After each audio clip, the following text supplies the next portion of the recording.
No oven bake, homemade cassava cake by Tipsy9. Creamy, cheesy, and tastier.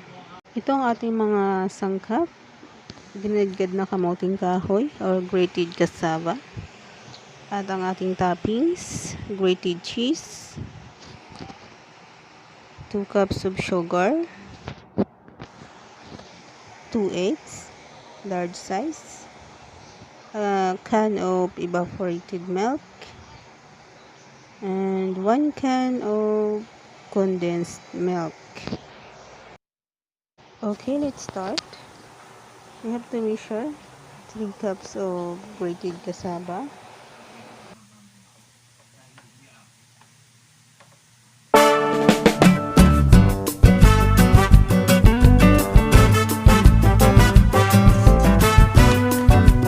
next we pour in condensed milk, 1 cup, and then evaporated milk, 1 cup.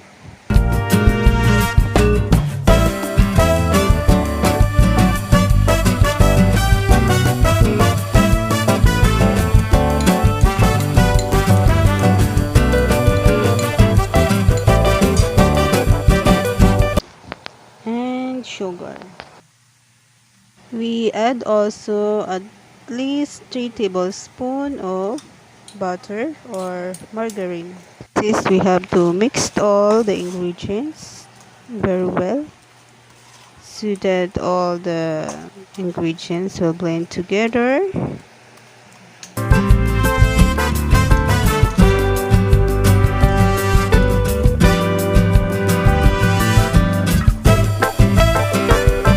Let's pour in an ample amount of mixture in a mold.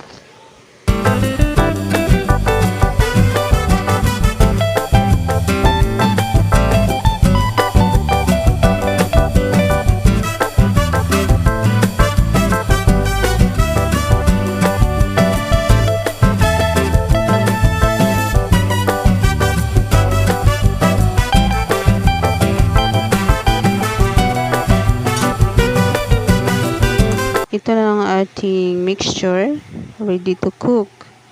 So, itong unang batch, gagawin ko dito ay iluluto sa steam.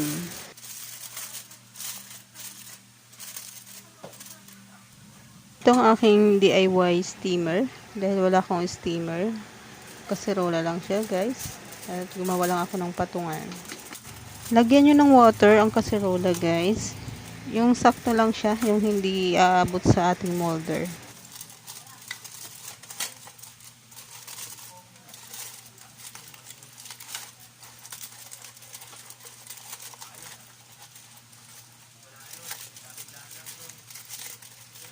Yan, hayaan lang natin siya ng mga 10 minutes. Okay, habang nag-steam tayo guys, i-prepare na natin ang ating toppings. So, ito yung egg. Batuhin nyo lang siya. Then, ihalo yung evaporated milk and then the condensed milk. Try this at home guys. It's very easy.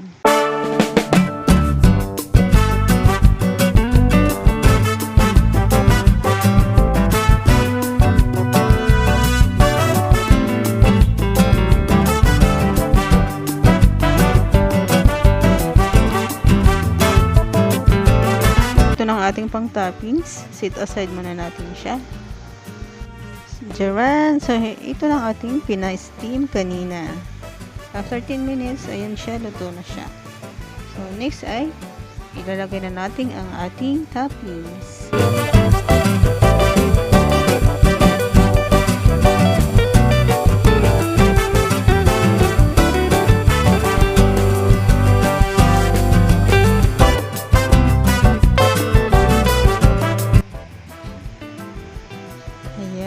Bango niya guys, amoy pa lang parang ano na siya, yema. Ayan, ganyan lang siya gawin, spread nyo lang. Ayan, mas marami, mas masarap, mas creamy.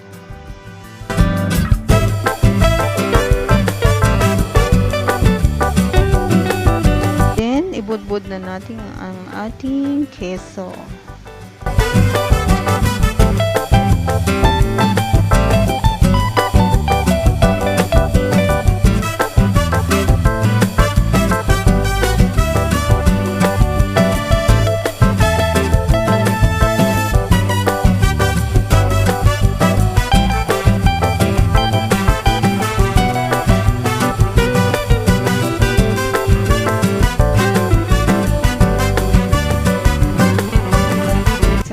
Ilagay na natin ng ating toppings. Ngayon, ipabalik na natin siya sa steam.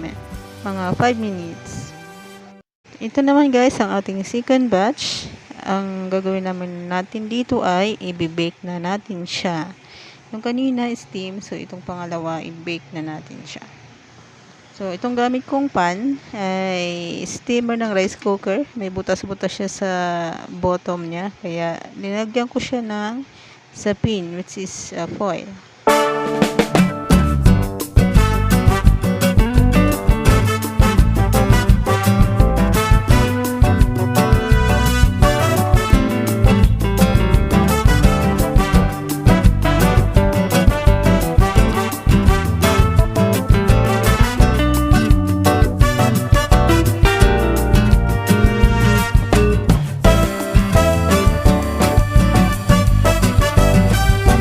So, ayan, okay na to. Ibuhos na natin ang ating natitirang mixture.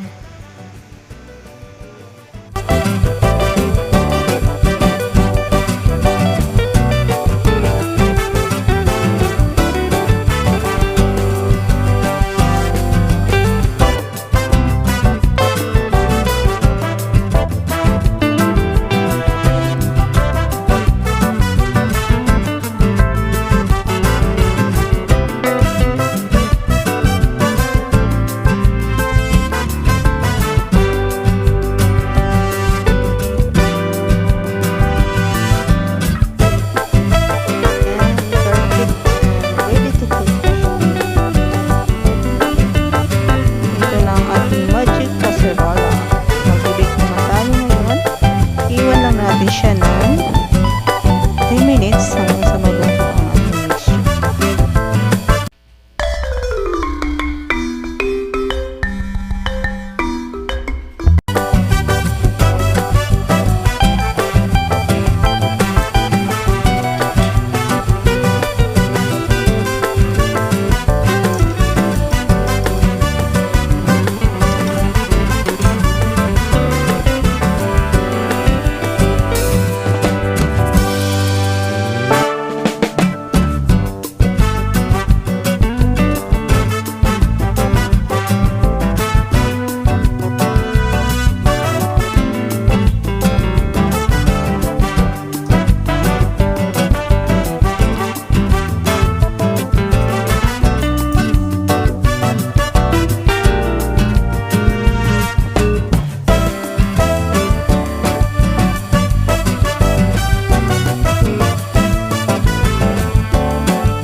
Ito na ang ating no oven bake na cassava cake by Tiffany. Try it to your home, guys. It's very easy and yummy. Please don't forget to share. God bless everyone. Bye.